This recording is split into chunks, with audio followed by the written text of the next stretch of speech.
Welcome to my channel. ನಾನು ಗೌತಮಿ ಸಿಲ್ವನ. ನಮ್ಮ ವಿಡಿಯೋವನ್ನು ಪ್ಲೀಸ್ ಲೈಕ್, ಶೇರ್ ಮತ್ತು ಸಬ್ಸ್ಕ್ರೈಬ್ ಮಾಡಿ ಮತ್ತು ನಮ್ಮ ಮುಂದಿನ ವಿಡಿಯೋಗಳನ್ನು ನೋಡಲು ಬೆಲ್ ಐಕಾನ್ ಅನ್ನು ಪ್ರೆಸ್ ಮಾಡಲು ಮರೆಯಬೇಡಿ. ಇವತ್ತು ತುಂಬ ಕಡಿಮೆ ಸಮಯದಲ್ಲಿ ಮಾಡಬಹುದಾದ ಹರಿಯಾಲಿ ಚಿಕನ್ ಫ್ರೈ ನಮ್ಮ ವಿಧಾನದಲ್ಲಿ.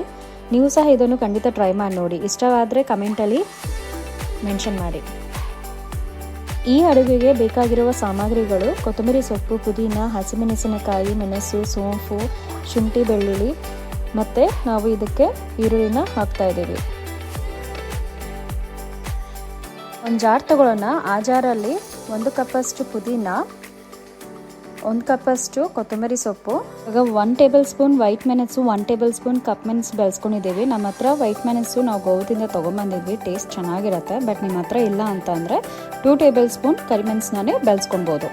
1 ಟೇಬಲ್ ಸ್ಪೂನ್ ಸೋಂಪು, ಸ್ವಲ್ಪ ಶುಂಠಿ, 2 ಪೂರ್ತಿ ಬೆಳ್ಳುಳ್ಳಿ ಹಾಕಿ ಸಿಪ್ಪೆ ಸಮೇತ ಹಾಕಿ ರುಚಿ ಚೆನ್ನಾಗಿ ಬರುತ್ತೆ. ಹಸಿಮೆಣಸಿನಕಾಯಿ ನಿಮ್ಮ ರುಚಿಗೆ ತಕ್ಕಂತೆ ಕಡಿಮೆ ಅಥವಾ ಜಾಸ್ತಿ ಮಾಡ್ಕೊಳ್ಳಿ. ನಾನಿಲ್ಲಿ 12ರಿಂದ 14 ಹಸಿಮೆಣಸಿನಕಾಯಿ ಬೆಳೆಸ್ಕೊಂಡಿದ್ದೇನೆ. ಇವಾಗ ಇದೆಲ್ಲನ ರುಬ್ಕೊಳ್ಳೋಣ. ಇವಾಗ ಒಂದು ಪಾತ್ರೆ ತಗೊಳ್ಳಿ. ಆ ಪಾತ್ರೆ ಬಿಸಿ ಆದಮೇಲೆ 3ರಿಂದ 4 ಟೇಬಲ್ ಸ್ಪೂನ್ ಅಷ್ಟು ಎಣ್ಣೆ ಹಾಕೋಣ.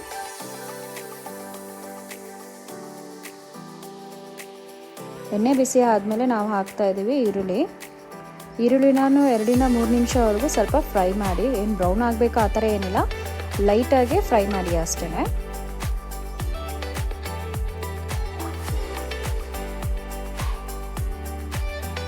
ಈರುಳ್ಳಿ ಫ್ರೈ ಆದಮೇಲೆ ನಾವು 1 ಟೇಬಲ್ ಸ್ಪೂನ್ ಅಷ್ಟು ಉಪ್ಪು ಬಳಸ್ಕೊಂಡಿದ್ದೀವಿ. ಬಟ್ ನಿಮ್ಮ ರುಚಿಗೆ ತಕ್ಕಂತೆ ನೀವು ಉಪ್ಪನ್ನ ಹಾಕ್ಕೊಳ್ಳಿ.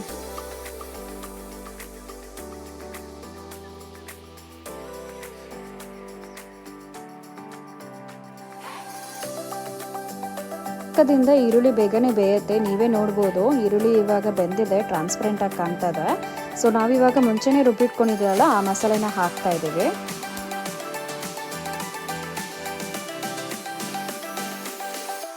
ಇವಾಗ ಅರ್ಧ ಟೇಬಲ್ ಸ್ಪೂನ್ ಅಷ್ಟು ಅರಿಶಿನ ಹಾಕೊಳ್ಳಿ. ಅರಿಶಿನ ಹಾಕ್ಮೇಲೆ 2 ಟೇಬಲ್ ಸ್ಪೂನ್ ಅಷ್ಟು ನಾವು ಧನಿಯಾ ಪೌಡ್ರ್ ಹಾಕ್ಕೊತಾ ಇದ್ದೀವಿ. ಧನಿಯಾ ಪೌಡ್ರ್ ಹಾಕ್ಮೇಲೆ 1-2 ನಿಮಿಷವರೆಗೂ ಸ್ವಲ್ಪ ಫ್ರೈ ಮಾಡ್ಕೊಳ್ಳಿ ಅದನ್ನು ಮಸಾಲೆ ಜೊತೆಗೆ. ಮುಂಚೆನೇ ತೊಳೆದಿಟ್ಟಿರುವ ಚಿಕನ್ನ ಹಾಕೊತಾ ಇದ್ದೀವಿ. ನಾವು ಇದಕ್ಕೆ 1 kg ಅಷ್ಟು ಚಿಕನ್ನ ಬಳಸ್ಕೊಂಡಿದ್ದೀವಿ. ಆದರೆ ನೀವು ಫಸ್ಟ್ ಟೈಮ್ ಟ್ರೈ ಮಾಡ್ತೀರಾ ಅಂತ ಅಂದರೆ ಅರ್ಧ kg ಚಿಕನ್ಗೆ ಟ್ರೈ ಮಾಡಿ ನೋಡಿ, ಚೆನ್ನಾಗಿ ಬರುತ್ತೆ.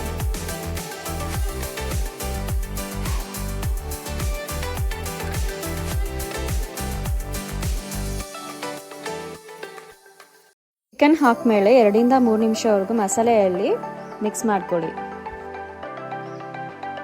ಓಕೆ, ಇವಾಗ ಚಿಕನ್ಗೆ ನೀರು ಹಾಕಬೇಕು. ಆವಾಗಲೇ ನಾವು ರುಬ್ಕೊಂಡಿದ್ವಲ್ಲ, ಅದೇ ಜಾರಲ್ಲಿ ಸ್ವಲ್ಪ ಮಸಾಲೆ ಉಳ್ಕೊಂಡಿರುತ್ತೆ. ಹಾಗೆ ವಾಶ್ ಮಾಡೋಕ್ಕೆ ಇಡಬೇಡಿ. ಏನಕ್ಕೆ ಮಸಾಲೆ ಸಹ ನಾವು ಇದಕ್ಕೂ ಬಳಸ್ಕೊಬೋದು. ಅದೇ ಜಾರಲ್ಲಿ ನೀರು ಹಾಕಿ, ಹೇಗಿರೋ ನಮಗೆ ಚಿಕನ್ ಲೆವೆಲ್ ಅಷ್ಟು ನೀರು ಬೇಕು ಇದಕ್ಕೆ. ನೀರು ಹಾಕ್ಮೇಲೆ ಪ್ರತಿ 2ರಿಂದ 3 ನಿಮಿಷವರೆಗೂ ನಿಧಾನವಾಗಿ ತಿರ್ಸ್ಕೊಳ್ಳಿ.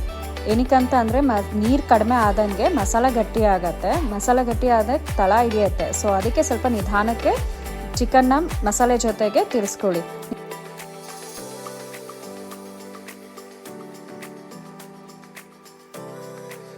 ಬನ್ನಿ, ಇವಾಗ ನಿಮಗೆ ಒಂದು ಟಿಪ್ಸ್ ಕೊಡ್ತೇನೆ. ನಾವು ಈ ಹರಿಯಾಲಿ ಚಿಕನ್ಗೆ ಯಾವುದೇ ಥರ ಆರ್ಟಿಫಿಷಿಯಲ್ ಕಲರ್ ಉಪಯೋಗಿಸಿಲ್ಲ. ಇದಕ್ಕೆ ನಾವು ಕೊತ್ತಂಬರಿ ಸೊಪ್ಪು, ಪುದೀನ ಹಾಕಿದ್ದೀವಿ. ಇದೇ ಥರ ನೀವು ಬಿರಿಯಾನಿ ಮಾಡುವಾಗೂ ಸಹ ಯಾವುದೇ ಥರ ಆರ್ಟಿಫಿಷಿಯಲ್ ಕಲರ್ ಯೂಸ್ ಮಾಡಬೇಡಿ. ನೀವು ಇದಕ್ಕೆ ಪುದೀನ, ಕೊತ್ತಂಬರಿ ಸೊಪ್ಪು, ಅದ್ರ ಜೊತೆಗೆ ಪಾಲಕ್ ಹಾಕ್ಕೊಳ್ಳಿ. ನ್ಯಾಚುರಲ್ ಕಲರ್ ಬರುತ್ತೆ. ಇದೇ ಥರ ನಿಮಗೆ ಮುಂದಿನ ವೀಡಿಯೋಗೂ ಸಹ ಏನಾದರೂ ಟಿಪ್ಸ್ ಬೇಕಂತ ಅಂದರೆ ಕಮೆಂಟ್ ಮಾಡಿ. ನಮಗೆ ಕೊಟ್ಟಿರುವ ಟಿಪ್ಸ್ ನಿಮಗೆ ಇಷ್ಟ ಆದರೆ ಕಮೆಂಟ್ ಮಾಡಿ ಹೇಗಿದೆ ಅಂತ.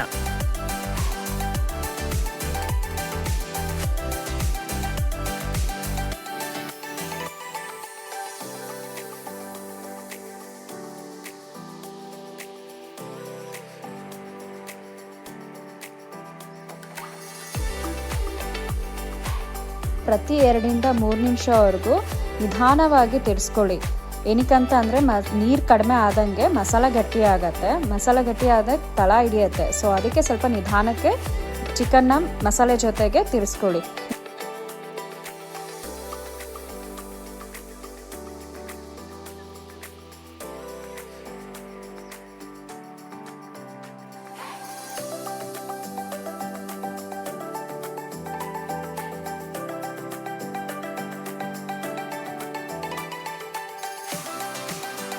ಇವಾಗ ಹರಿಯಾಲಿ ಚಿಕನ್ ರೆಡಿ ಆಗಿದೆ. ಇದನ್ನು ನೀವು ರೈಸ್ ಜೊತೆ ಆದರೂ ತಿನ್ಬೋದು ಅಥವಾ ಚಪಾತಿ ಜೊತೆನೂ ಟ್ರೈ ಮಾಡಿ, ಚೆನ್ನಾಗಿರುತ್ತೆ. ಸೊ ಇದನ್ನು ಟ್ರೈ ಮಾಡಾದ್ಮೇಲೆ ಕಮೆಂಟ್ ಮಾಡಿ ಹೇಗಿದೆ ಅಂತ. ನೀವು ಈ ರೆಸಿಪಿಯನ್ನು ಖಂಡಿತ ಟ್ರೈ ಮಾಡಿ ನೋಡಿ. ನಿಮಗೆ ಈ ರೆಸಿಪಿ ಇಷ್ಟ ಆದರೆ ಲೈಕ್, ಕಮೆಂಟ್, ಸಬ್ಸ್ಕ್ರೈಬ್ ಮಾಡೋದು ಮರೆಯಬೇಡಿ.